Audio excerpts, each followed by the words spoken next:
apa yang saya fahami bahawasanya sesi persekolahan tahun ni hampir 5 juta murid yang bermula pada sesi 20 hari bulan Januari baru ni. Pembelajaran secara PDPR.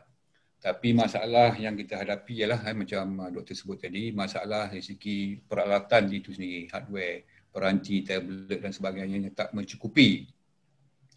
Lepas tu masalah pula dengan bila ada peranti, ialah kadang-kadang anak ada sampai 2-3 orang dan kelasnya start sekali, 2-3 orang nak gunakan satu laptop, maka menimbulkan permasalahan.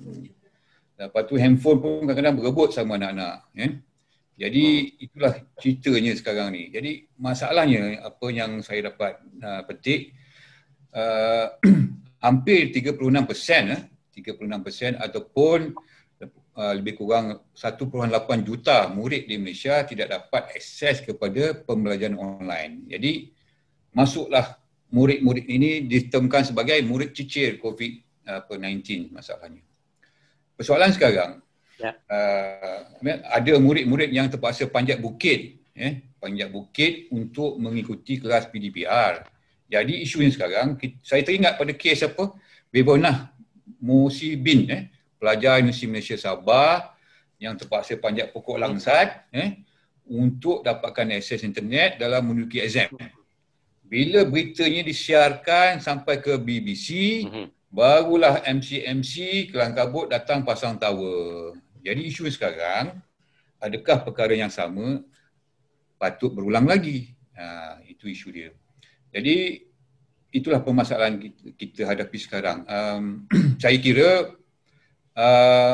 kalau sekiranya apa pandangan kalau sekiranya saya menjemput Dr. Madeline untuk kongsi isu yang sama, dipersilakan Dr. Madeline kalau ada apa pandangan dari Dr. Madeline. Terima kasih. Thank you very much, Dr. Bakri. That's a very interesting observation, although you have been away for quite some time. Thank you so much. You are always a Malaysian in your heart. Thank you. Okay, pasal internet ni nanti saya akan kongsikan sebab, boleh dengar sebab saya sendiri sekarang, saya akan membentangkan isu-isu ini. Dia bukan aja dia panjat gunung, dia pun manjat lembah untuk mencari mana-mana ruang yang ada. Basically, this is something most of us know already lah pasal isu internet. And I do agree dengan Dr. Bakri and also my Professor Jomo bila dia mengatakan bahawa why are we so obsessed dengan teknologi yang tinggi-tinggi ni? Because of the inequality yang masih wujud ni, maka kita perlu memenuhi keperluan yang ada pada ketika itu. Dan masalah kita sekarang ialah peruntukan. Macam I like when Dr. Bakri when you mention about kalau dulu kita boleh mengisytiharkan darurat and beda what do you say, kampung baru tadi, just like that. It just need a political will. So do we have that political will sekarang? Tapi itu saya akan cerita kemudian. Dia cerita Iban ni, dia kena cerita kemudian. Kalau tidak ada habis modal dah lah. Dr. Bakri dah kongsi banyak tadi. So I will share with you all later because I will be using my PowerPoint. Saya ni orang visual. Okay, thank you Cik Syam. Okay, thank you Dr. Melin for perkongsian tadi. Baik, saya kira kita boleh teruskan kepada sebelum ada ni saya cek dulu ada tak soalan. Okey. Ada soalan daripada Chi Kiong Tan Saya bacakan. Sepanjang sejarah manusia, ketidaksamarataan, inequality atau ketidakseimbangan equilibrium telah terjadi seolah-olah atau memang satu hukum alam. Apabila kayu, logam, roda, elektrik dan digital mula-mula digunakan sebagai perkakas atau perisian untuk kehidupan manusia. Mengenalnya hanya dengan melebarkan jurang sesama manusia. Mereka yang pandai menggunakan kayu, logam, roda, elektrik dan digital akan menguasai sumber politik. Betul lah tu. Ekonomi dan sosial lantas menduduki tempat teratas di dalam hierarki kuasa serta meminggirkan mereka yang kurang mahir. Yes, betul. Menggunakan perkakasan atau perisian yang baru ini, sekarang kita menghadapi cabaran yang serupa dengan digital ini. Jadi apa yang perlu kita buat untuk menyamaratakan atau mengimbangkan keadaan digital ini? Itu soalan untuk Dr. Bakri. Kalau kita sifatkan teknologi digital sebagai basic, sebagai seumpama jalan raya, seumpama elektrik dan air bersih, itu kita mesti buat teknologi digital. Balik ke murid yang tidak dapat 5G tower tadi, di sini, sekolah di sini, dia ada antar bus dengan equip mobile tower dan diletakkan bus tu dekat rumah-rumah orang yang miskin, kawasan yang miskin di sini. Jadi murid dapat percuma akses internet itu di situ.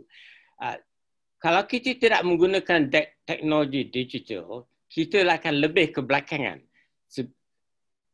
Sebaliknya, seperti saya katakan tadi, teknologi digital ini boleh melompatkan kita kepada dengan leapfrog pembangunan negara kita. Itu sebabnya kita mesti mensifatkan keadaan ketidakseimbangan digital teknologi ini sebagai satu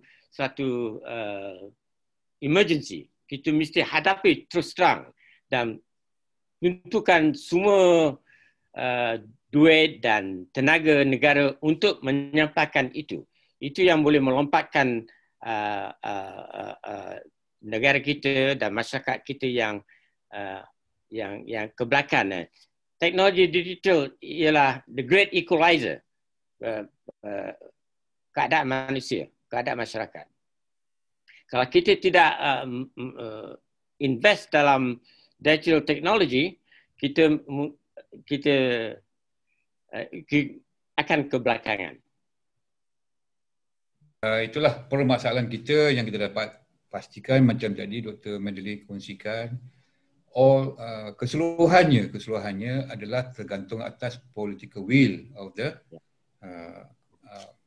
whatever siapa yang dipertanggungjawabkan lah kan. Sebab kalau kita tengok di sini ialah isu tentang hardware saya rasa boleh diatasi. Isu tentang software saya rasa pun boleh diatasi. Tapi masalah isu dari segi akses internet, infrastruktur dan sebagainya, itulah masalah besar yang harus kita perhatikan ataupun kita atasi. Tapi isunya sekarang bagaimana dasar-dasar ekonomi kita ataupun dasar-dasar kerajaan untuk memastikan akses kepada internet ni menyeluruh kepada seluruh rakyat Malaysia, terutamanya sekali di kawasan Sabah dan Sarawak. Nah, itu menjadi isu lah. Kita teruskan juga dengan sesi yang kedua, iaitu topik yang kedua iaitu teknologi digital dalam pendidikan luar bandar, pengalaman Malaysia dan luar negara. Saya persilakanlah Dr. Bakri untuk kongsi pandangan tentang topik sesi yang kedua. Dipersilakan.